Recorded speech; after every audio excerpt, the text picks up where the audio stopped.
Press the bell icon on the YouTube app and never miss another update. Rahul classroom में फिर से एक बार स्वागत है। आज हम देखने वाले हैं मॉडल प्रश्न पत्र झारखंड बोर्ड के क्लास 10 के जो सब्जेक्टिव क्वेश्चन है। चलिए स्टार्टिंग करते हैं। देखिए सबसे पहले जो यहाँ पर हम लोगों का क्वेश्चन का ये दिया गया है पैटर्न किस तरह से है। तो ये क्वेश्चन जो है हमारे 1 से लेकर 7 तक वो हमारे पूरा दो अंक के रहेंगे, और जो 8 से लेकर 14 तक है ये हमारे क्वेश्चन 3 अंक के रहेंगे। लेकिन 8 से लेकर 14 तक सारा क्वेश्चन को हमें करना ज़रूरी नहीं है, उसमें पाँच क्वेश्चन को ही हमें जो आता है वो करना होगा। और प्रश्न जो 15 से 19 तक होंगे वो थोड़ा बड़ा बनेंगे, सिद्ध करने के लिए उसमें आते होंगे, तो वो हमारे 5 अंक के होंगे। टोटल 40 मार्क्स का ये क्वेश्चन है। चलिए देखते हैं क्वेश्चन नंबर 1 से लेकर 7 तक। पहला देखिए, पहला क्वेश्चन दिया गया है। देखिए कोई दो संख्या का हमें एचसीएफ दिया हुआ है। यहाँ पे हमें दिया है 657 और 306 का एचसीएफ 9 है। देखिए झारखंड बोर्ड ना डायरेक्ट आपका एनसीईआरटी का बुक से ही वो क्वेश्चन उठा के आपको देता है, इसमें एक भी डेटा चेंज नहीं करेगा। तो हो सकेगा आप लोग याद हो जाता है लिखते लिखते, तो आप लोग हो सके तो याद भी कर सकते हैं। देखिए दो संख्या का एचसीएफ दिया हुआ है और हमें उसका एलसीएम निकालना है। यहाँ दो क्या कितना भी संख्या होगा, जब भी एलसीएम निकालना होता है और एचसीएफ दिया हुआ रहता है तो ऊपर में वो जितना संख्या दिया हुआ है सबको मल्टीप्लाई करेंगे। जितना भी संख्या रहेगा ए बी सी जितना भी रहेगा, डिवाइड में हमें उसका एचसीएफ को कर देना है। उसी तरह यहाँ दो संख्या का मल्टीप्लाई जब हम किए हैं, गुना किए हैं 306 और 657, और डिवाइड में 9 को किए हैं, तो उसको डिवाइड करने से हमें 22338 आता है। इसी प्रकार पहला क्वेश्चन खत्म। चलिए आप चलते हैं दूसरा क्वेश्चन पे।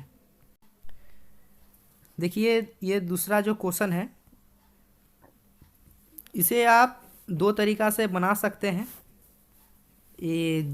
लेकिन ये 2 नंबर का है इसीलिए इसको ज़्यादा बड़ा ना करके डायरेक्ट आप इसको फॉर्मूला में बनाइए। तो दिया गया है कि वो द्विघात बहुपद ज्ञात कीजिए जिनके शून्यकों का योग तथा गुणनफल क्रमशः 4 और 1 है। तो सबसे पहले दिया गया है आपका योग कितना है 4, और गुणनफल 1 है। क्रमशः मतलब जो आप सीरियल वाइज आएगा, पहले योग फिर गुणनफल। तो सबसे पहले हम मान लेंगे कोई द्विघात बहुपदों के शून्यक अल्फा और बीटा है, और दिया गया है अल्फा प्लस बीटा शून्यकों का योग 4 है और शून्यकों का गुणनफल 1 है। अब हम डायरेक्ट फार्मूला लगाएंगे। ये फार्मूला याद करके रखिएगा जब भी ऐसा दिया रहेगा। अब अल्फा और बीटा शून्यकों वाले एक द्विघात बहुपद हैं x square minus alpha plus beta x plus alpha beta.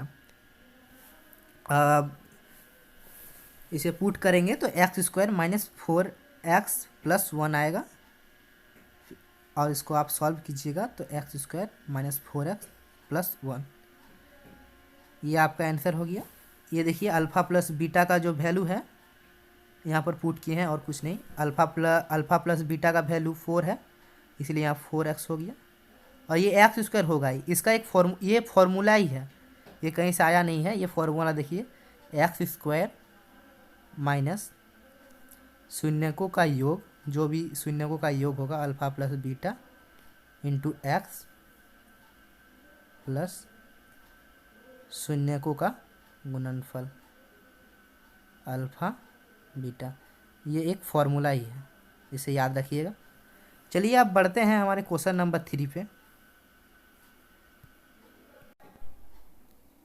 देखिए क्वेश्चन को सबसे पहले अच्छा से पढ़िए कि क्या दिया हुआ है। देखिए दिया हुआ है एक त्रिभुज है ए बी सी, यदि कोण बी समकोण है, चलिए ठीक है, और ए बी जो हमारा ए बी भुजा है वो बी सी के बराबर है। तो सिद्ध कीजिए कि ए सी स्क्वायर बराबर 2ab का स्क्वायर। तो ये डायरेक्ट आपका पाइथागोरस का जो है कि कर्ण का स्क्वायर, उनके अगर कोई त्रिभुज समकोण है तो वो अन्य दो भुजाओं के स्क्वायर के बराबर होते हैं। तो ये दो भुजा ए बी और ए सी दिया हुआ है, तो उससे करके आप निकालिए। देखिए इसका आंसर कैसे किए हैं। देखिए दिया है समकोण त्रिभुज ए बी सी जिसका कोण बी समकोण है। इसको थोड़ा सा अच्छा से लिखिएगा तो आपको वो कॉपी अच्छा रहेगा आपका, मतलब टीचर अगर कहीं आपका गलत भी होता है तो वो ऐसा देखने से थोड़ा ध्यान जाता है। तो इसी तरह से लिखिएगा, दिया है समकोण त्रिभुज ए बी सी जिसमें कोण भी समकोण है तथा ए बी बी सी के बराबर है। सिद्ध करना है ए सी स्क्वायर बराबर 2ab का स्क्वायर। अगर आप लोग कभी भी ऐसा भूल भी जाते हैं तो जो दिया हुआ है उसको लिख दीजिएगा, उससे आपको 1 नंबर मिल जाता है। फिर आपको देखिए लिखिए कि प्रमाण दिया हुआ जो है सिद्ध करना है, उसके बाद प्रमाण, क्योंकि समकोण त्रिभुज ए बी सी कोण भी समकोण है, इसीलिए ये पाइथागोरस का जो है कर्ण का स्क्वायर बराबर अन्य दो भुजाओं के स्क्वायर के बराबर होता है। तो देखिए ए बी का स्क्वायर और बी सी का स्क्वायर, ए बी और बी सी जो है वो आपस में बराबर है, तो हम ए बी का जगह बी सी का जगह ए बी लिख सकते हैं या ए बी की जगह बी सी लिख सकते हैं, कोई बात नहीं। ए बी का स्क्वायर प्लस ए बी का स्क्वायर,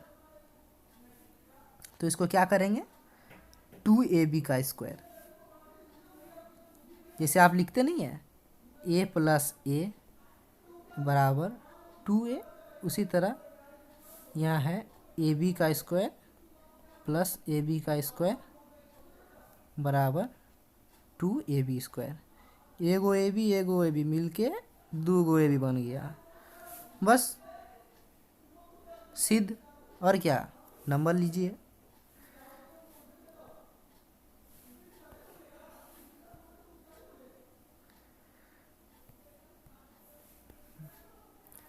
चलिए अब देखते हैं क्वेश्चन नंबर 4।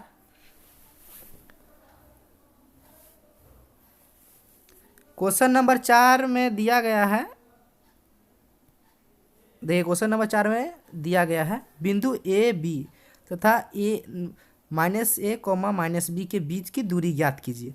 तो दूरी ज्ञात करने का जो आपका ये रहता है फॉर्मूला होता है, किसी भी दो पॉइंट का बीच का दूरी को ज्ञात करने का, जैसे कि ए और बी है तो इसमें हमारा होता नहीं है x1 कॉमा y1, और ये जो बी है बी का भी तो एक पॉइंट होगा x2 कॉमा y2, ये एक रेखा है मान लीजिए, इसका बीच का दूरी ज्ञात करना है। तो सबसे आसान इसका तरीका होता है 21 x2 में से एक बार हम x1 को घटा देंगे, एक बार y2 में से y1 को घटा देंगे, दोनों का स्क्वायर करके अंडर रूट कर देंगे। उसी तरह हमने किया है, दे दिया है बिंदु ए इसका बीच का दूरी ज्ञात करने के लिए। तो देखिए x1 इतना है तो y1 भी है, जब x2 माइनस ए है, देखिए ये है हमारा x2 और ये है मेरा y2, ये x1 ये है y1। वैल्यू दिया हुआ है, कुछ नहीं करना है।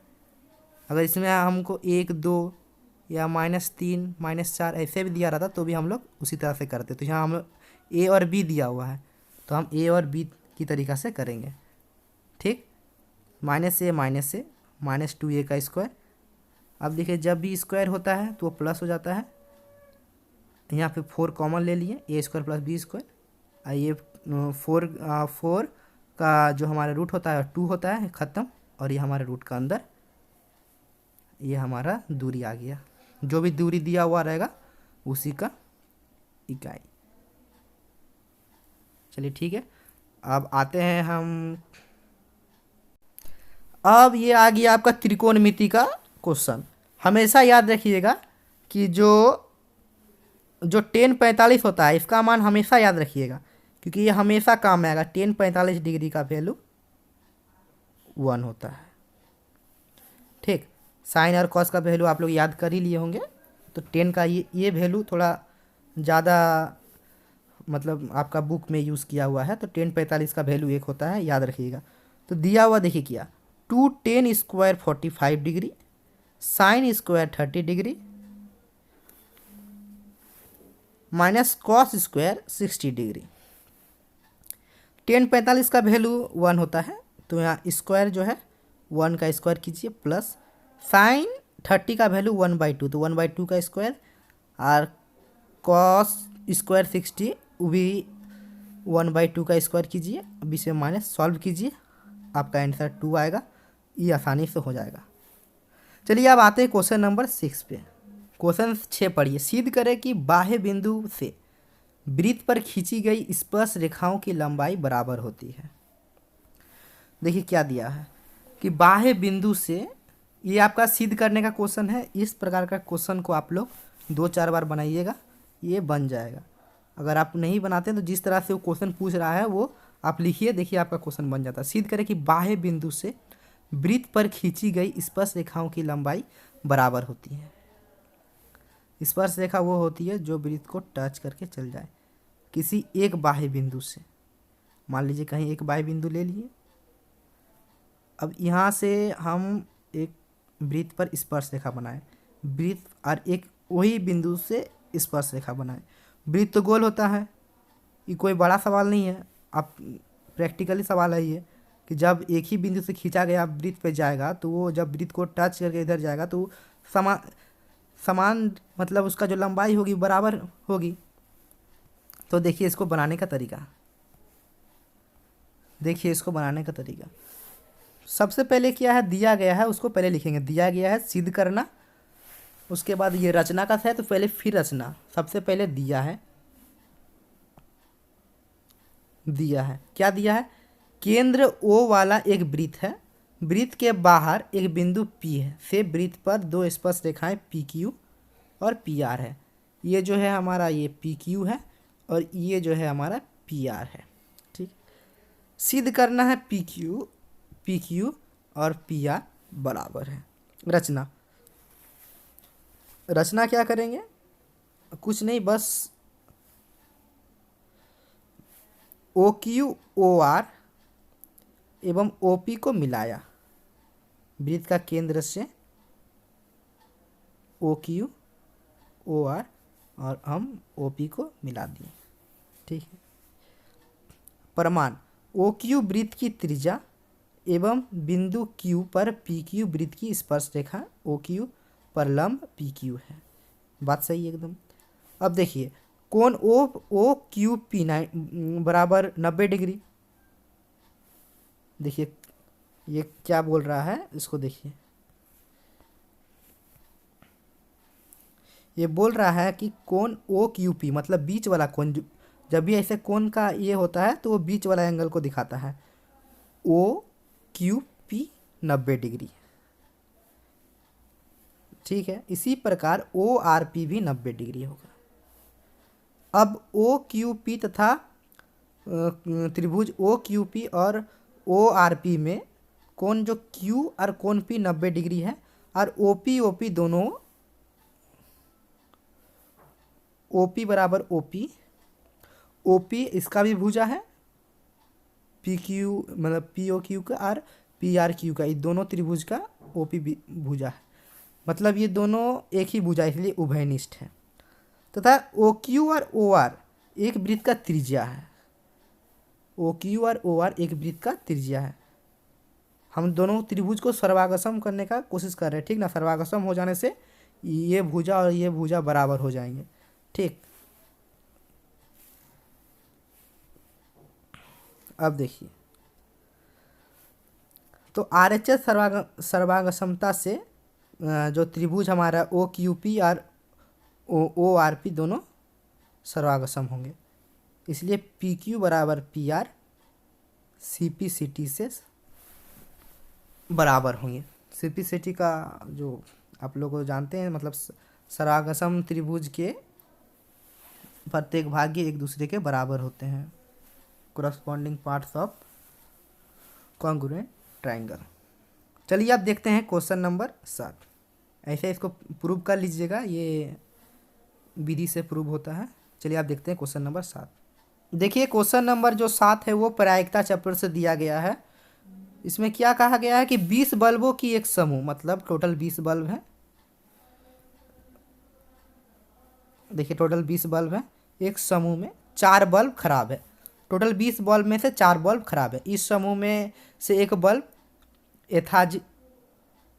यादृच्छया निकाला जाता है। ये शुद्ध हिंदी दिया है। यादृच्छया मतलब किसी भी, मतलब जैसे हमारे पास टोटल 20 बल्ब है, यादृच्छा मतलब होता है कि किसी एक बल्ब को आप मतलब बिना देखे निकाल रहे हैं, ठीक ना, निकाला जाता है।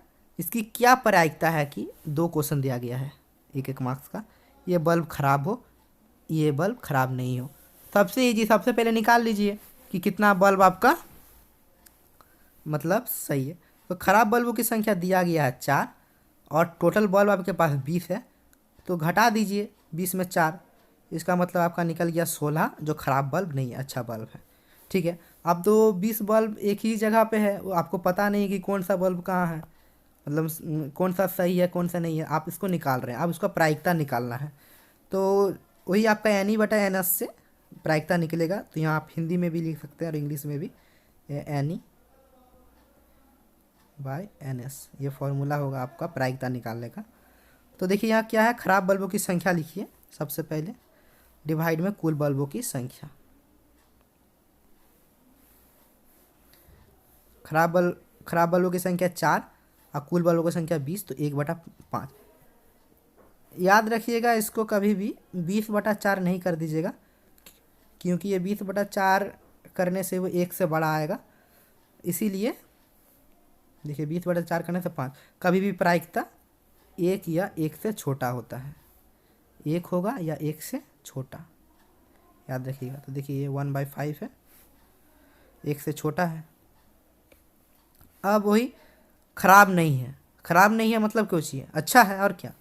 तो खराब नहीं है, खराब नहीं है क्या, कितना खराब नहीं था, 16 और टोटल बल्ब 20, बस इसी तरह का प्रायिकता का सवाल बनता है 4/5।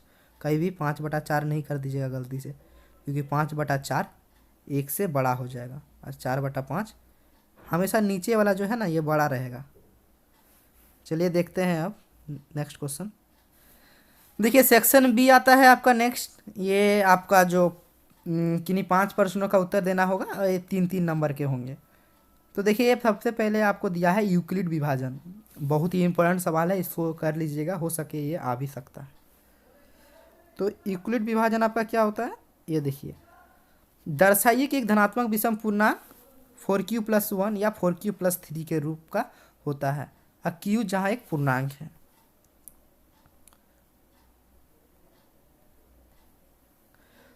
सबसे पहले आप लिखिएगा माना ए एक धनात्मक विषम पूर्णांक है, यूक्लिड विभाजन एल्गोरिथम के अनुसार a = 4q+r, जहाँ डॉट डॉट डॉट दे दीजिएगा, जहाँ q r धनात्मक पूर्णांक है तथा r जो है वो 0 से बड़ा और 0 के बराबर है, और जो 4 से r है हमेशा छोटा है, ठीक ना। अब यहाँ लिखिए a = 4q अथवा 4q+1 या 4q+2 अथवा 4q+3, परंतु 4q तथा 4q+2 दोनों विषम संख्या हैं। a पूर्णांक 4q+1 यो 4q+3 के रूप में हो सकता है, ये आपका सिद्ध करना, ये सिद्ध हो गया। चलिए आप देखते हैं क्वेश्चन नंबर 9।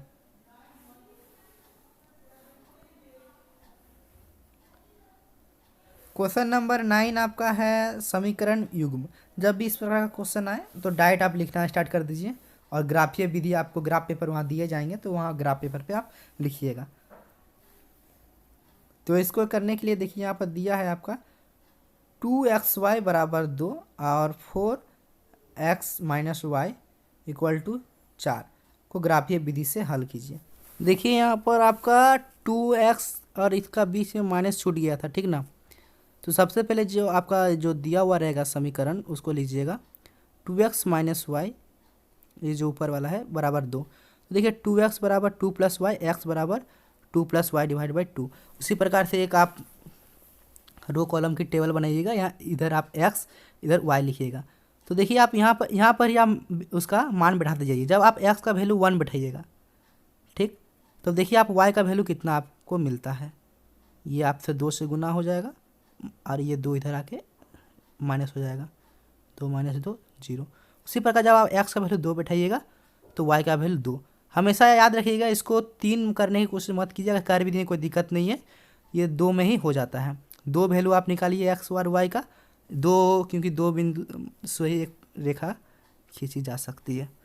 उसी प्रकार फिर से ये समीकरण लीजिए, इजीली उसका 4x बराबर 4 प्लस वाई, एक्स बराबर 4 प्लस वाई डिवाइड बाई 4। अब x का 1 बैठाइए सबसे पहले, तो देखिए y का वैल्यू आपको 0 मिलता है। फिर x का 2 बैठाइए, आपको 4 मिलता है। अब जो आपको ग्राफ कॉपी होगा उसमें आप जाके बना दीजिए, इजीली आपका इसका आंसर सॉल्व हो जाएगा।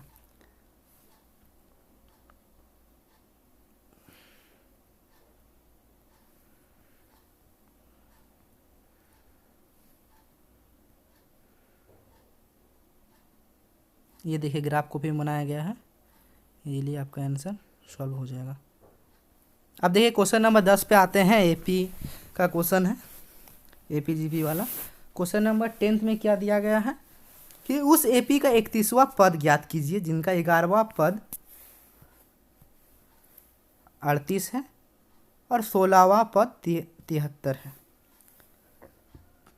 तो जो हमें क्वेश्चन में कहा गया है, अच्छा तो इसको पढ़ लीजिएगा, बहुत ही अच्छा क्वेश्चन है, ये आ सकता है।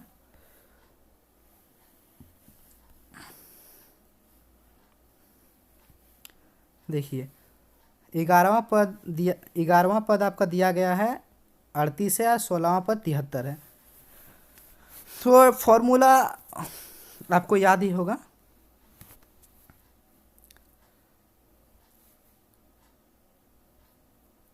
a plus n minus 1 into d, जो फॉर्मूला होता है आपको। ये पद का जो आपका 38 है 11वां पद, और ये हमारा जो है a plus n minus 1 into d. ये हम जो 10 लाए हैं 11 में से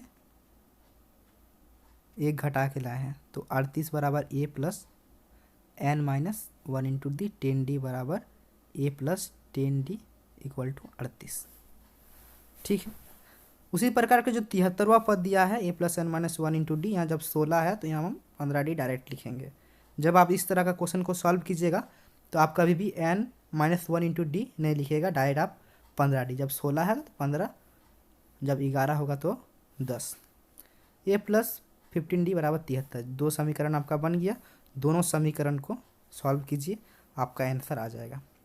अब देखिए यहाँ पर अब d बराबर 7 का मान समीकरण एक में रखने पर, जैसे कि आपका d यहाँ पर निकला,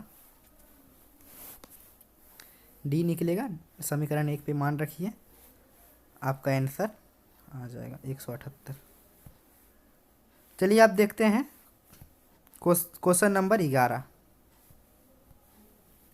उस त्रिभुज का क्षेत्रफल ज्ञात कीजिए जिनका शीर्ष मतलब जो त्रिभुज का ये 3 कोना का शीर्ष होता है, ये पॉइंट दिया है, ये x का वैल्यू है, ये y का, ये x y। इसका भी एक जो फॉर्मूला होता है आप याद रखिएगा।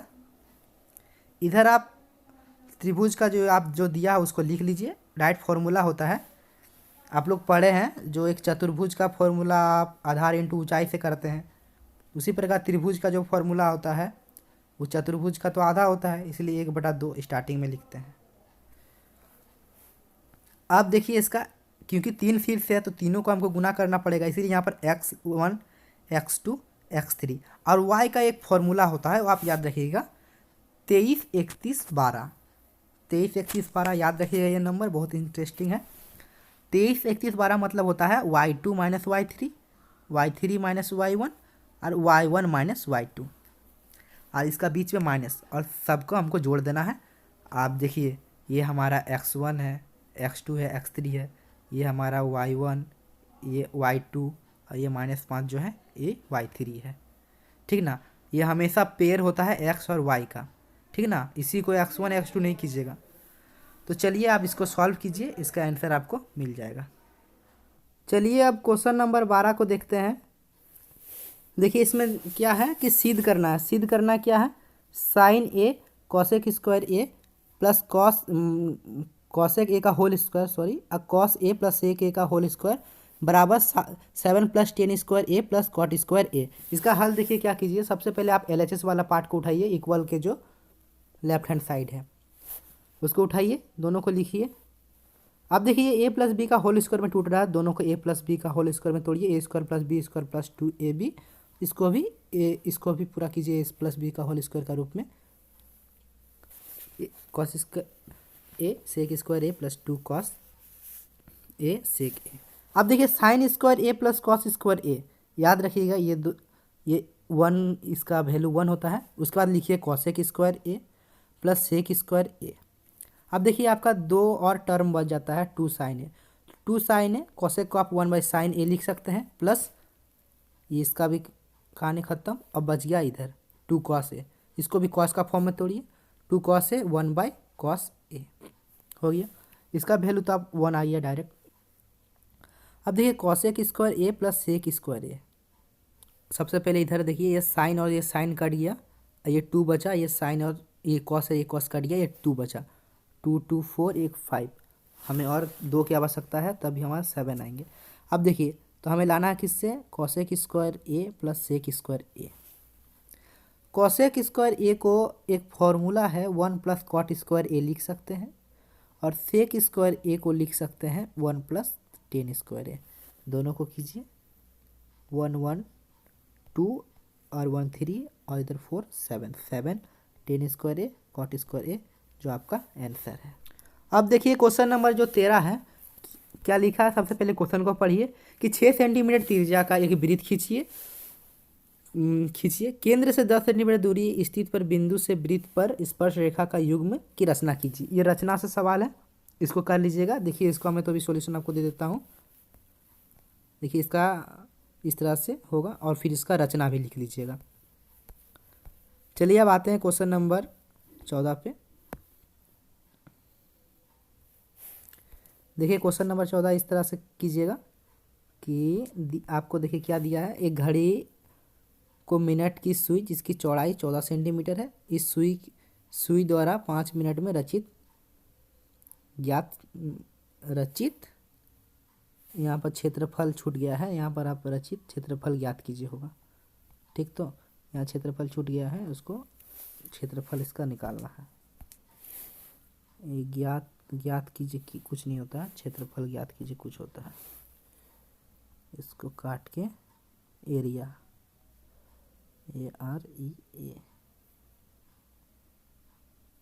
एरिया ज्ञात कीजिए, इसका एरिया निकालना है। तो देख लीजिए सबसे पहले आपका लंबाई जो है सेंटीमीटर में है, और जो आपका 5 मिनट में सुई जो थीटा का जो वैल्यू है वो 360/60 होता है, इंटू मिनट की 5 मिनट है बराबर 30 डिग्री आया। चलिए थीटा आपका 30 डिग्री आया। अतः मिनट द्वारा सुई द्वारा 5 मिनट में रचित क्षेत्रफल, वृत्त का क्षेत्रफल लिखिए, वृत्त का क्षेत्रफल गुना में थीटा/360, ये आपका फॉर्मूला होता है। आप देखिए थीटा का वैल्यू आप निकाल चुके हैं 30 डिग्री। ठीक, ये मिनट में देखिए, ये मिनट आपका 5 मिनट है, उसी से आप थीटा निकाले हैं। 360/60 से थीटा निकलता है, और जितना मिनट दिया है उससे मल्टीप्लाई करते हैं, तो 30 डिग्री आया। चलिए सही है। अब इसको सॉल्व कीजिए। पाई का वैल्यू 22/7, आर स्क्वायर 14 × 14 और 30/360। 0 से 0 कट गया, आपका आंसर 51.3 आएगा। पूरा सॉल्व कीजिए, इससे 2 से काट दीजिए, ये 0 कट गया। अब ये कितना में कटेगा, ये 12 में कट गया, 12 × 36। ये कट गया आपका 6 में। अब ये कटा आपका, मतलब इसका आंसर आया आपका 22 × 14/6। अब इसको सॉल्व कीजिए, आपका आएगा 51.3। इसी प्रकार आपका जो ये है 3 नंबर का क्वेश्चन सारा समाप्त हो गया। अब देखिए ये आपका 5 नंबर का क्वेश्चन है, इसमें 5 क्वेश्चन होगा, इसमें से किन्हीं 3 प्रश्नों का उत्तर दीजिए। अब देखिए ये क्वेश्चन हमेशा ही पूछा जाएगा आपका 5 नंबर पे कि मूल का प्रकृति बताइए, यदि मूल का अस्तित्व हो तो उन्हें। देखिए क्वेश्चन में आपको क्या क्या पूछा गया, 3 सवाल आपको पूछा गया है। विविधकर याद कीजिए, विविधकर यानी जो डी होंगे। मूल की प्रकृति बताइए, यदि मूल का अस्तित्व हो तो उन्हें ज्ञात कीजिए। ये 3 सवाल पूछा गया है, इसी को 5 नंबर में डिवाइड किया गया है। ये हो सकता है 1 नंबर का है, प्रकृति बता दीजिएगा 1 नंबर का होगा। ये 2 नंबर का है, ये 1 नंबर का 3, और यहाँ से जो आपका 2 मूल निकलेगा वो 2 नंबर का। इस तरह से इसको डिवाइड किया है, तो इसी तरह से आप लोग निकालिएगा। तो सबसे पहले आपको क्या निकालना, विविध का। डी बराबर आपको पता होगा, इसका जो फॉर्मूला होता है b² - 4ac, यही, इसको निकाल दीजिएगा, आपको 2 नंबर मिल जाएगा। फिर मूल का प्रकृति, जैसे ही आपका डी निकलेगा उसी से आपका मूल का प्रकृति जो आप लोग एनसीईआरटी में लिखा गया है उसको आप पढ़ लीजिएगा। देखिए इसको किस तरह से किया गया है।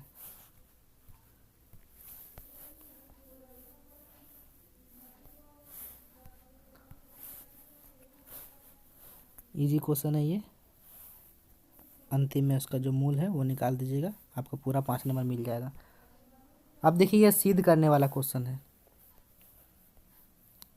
ये क्वेश्चन हम एनसीईआरटी से ले लिए हैं। ये सिद्ध करने वाला क्वेश्चन है, इसको आपको याद करना पड़ेगा। जिस तरह से वो बताया गया है उस तरह भी आपको खींचना होगा। सिद्ध कीजिए कि यदि किसी त्रिभुज की एक भुजा के समांतर अन्य 2 भुजाओं को भिन्न भिन्न बिंदुओं पर प्रतिच्छेद करने वाली रेखा उन्हें समान अनुपात में विभाजित करती है। तो उसमें आपको लिखना है, उत्पत्ति लिखना है। हमें एक त्रिभुज ABC दिया है जिसमें भुजाओं BC समानांतर DC खींचा। एक रेखा अन्य 2 भुजाओं AB और AC को क्रमशः D और E से पर काटती है। जिस तरह से बोला गया है उसी तरह से आप लिखिए, इसको हो जाएगा। हमें सिद्ध करना है, क्या सिद्ध करना है, देखिए सिद्ध करने क्या लिखा है। यदि किसी त्रिभुज की एक भुजा को समांतर अन्य 2 भुजाओं को भिन्न भिन्न बिंदु पर प्रतिच्छेद करने वाली रेखा उन्हें समान अनुपात में विभाजित करती है।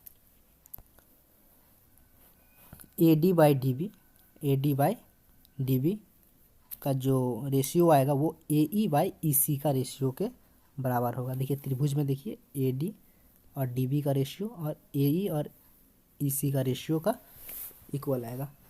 तो उसी को आप सिद्ध कीजिएगा। बुक का लैंग्वेज पे बहुत अच्छा है, एनसीईआरटी का बुक का। देखिए ये आपको याद करना होगा क्योंकि ये सिद्ध करने का क्वेश्चन है। बस ये सिद्ध हुआ। क्वेश्चन नंबर 17 देखिए, त्रिकोणमिति का अनुपयोग का क्वेश्चन है। ये दिया गया क्या है वो सबसे पहले देखिए। 7 मीटर ऊंचे भवन के शिखर केबल टावर के शिखर का उन्नयन कोण 60 डिग्री है। उन्नयन मतलब जो ऊपर से देखने वाले नीचे का जो कोण बनता है उसको उन्नयन बोलते हैं। सी से देखिए नीचे वाला कोण ये 60 डिग्री दिया है। इसके बाद का अपनमन कोण 45 डिग्री, मतलब इसका जो जस्ट नीचे वाला कोण वो 45 डिग्री है। टावर की ऊंचाई ज्ञात कीजिए। अब आपको टावर का ऊंचाई ज्ञात करना। तो सबसे पहले आप क्या मानिएगा कि मानिए भवन दिया है, ए भी एक भवन है, ये भी एक भवन है, ये भवन है, इसका ऊंचाई 7 मीटर दिया है। CD केबल टावर है, जो ये CD है वो पूरा केबल टावर होगा। हम आपको बोले थे 1045 का वैल्यू याद रखिएगा क्योंकि 1045 बहुत काम का है। तो अब हम देखिए AB/BD, जब ये हमारा 45 डिग्री है तो ये भी हमारा कोण 45 डिग्री हो जाएगा। ठीक है, याद रखिएगा।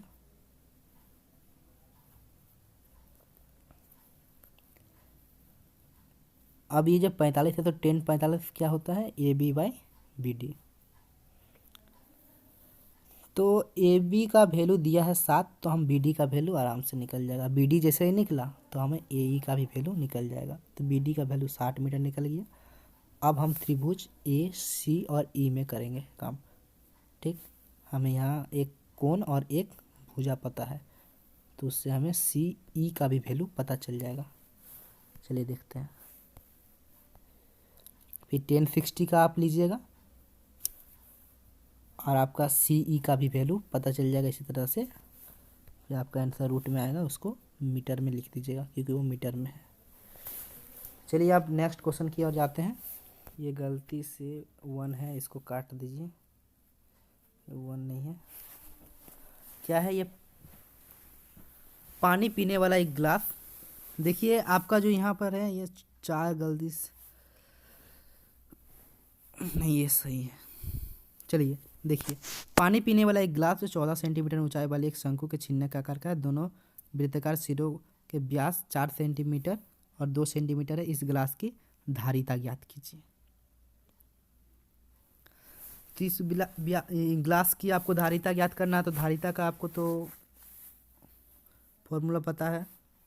तो उसमें देखिए क्या है, छिन्नक वाले गिलास का ऊंचाई, सबसे पहले ऊंचाई कितना है 14 सेंटीमीटर, ऊपरी सिरे का व्यास 4 सेंटीमीटर, ऊपरी सिरे की त्रिज्या r बराबर 2 सेंटीमीटर। ये ऊपरी सिरा का व्यास है। अब देखिए निचली सिरा का व्यास 2 सेंटीमीटर, ये निचली सिरा का, तो त्रिज्या बराबर r/2, मतलब इसका आधा होता है व्यास का, आधा त्रिज्या, तो 1 सेंटीमीटर। चलिए सबसे पहले इतना इसका कार्यक्रम कर लीजिए। उसके बाद आपको क्या है, गिलास की धारिता। तो गिलास का जो धारिता होता है उसका आप फॉर्मूला होता है 1/3 पायच। अब ये देखिए ये जो ग्लास है इसमें 2 वृत्त बन रहे हैं, एक ऊपरी सिरा और एक निचली सिरा, ठीक। तो दोनों का तो आपका जो ये त्रिज्या है अलग अलग होंगे, क्योंकि ऊपर थोड़ा बड़ा बनता है, नीचे थोड़ा छोटा, इसीलिए इसमें हम बड़ा वाला r² और छोटा वाला r² को जोड़ के दोनों को गुना कर देते हैं। ये एक सीध भी करने का होता है। ये आप डायरेक्ट फार्मूला यूज़ कीजिएगा जब भी आप बनाइएगा, फिर आप सॉल्व कीजिए, इसका आंसर आ जाएगा।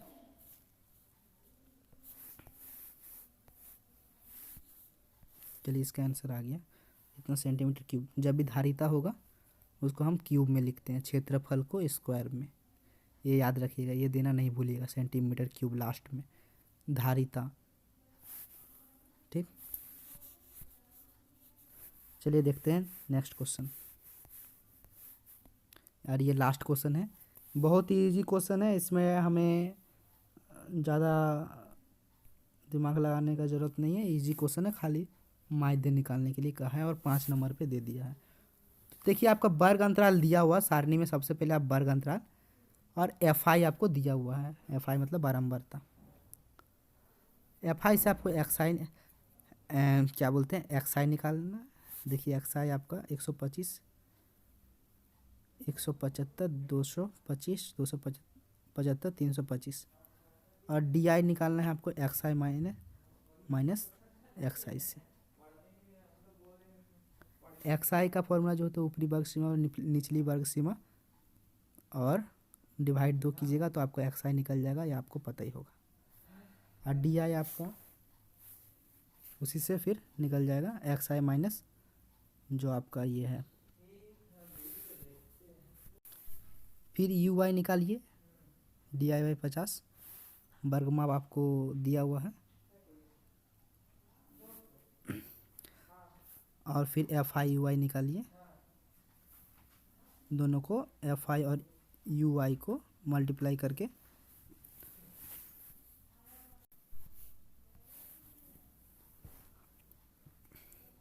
अब आपको राइट माध्य का जो फॉर्मूला होता है वो बैठाइए, A + sigma FI UI by sigma FI into H।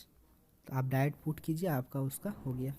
Video कैसा लगा बताइएगा कमेंट करके, लाइक कीजिए और सब्सक्राइब कीजिए। मिलते हैं आप नेक्स्ट वीडियो पे, तब तक के लिए धन्यवाद।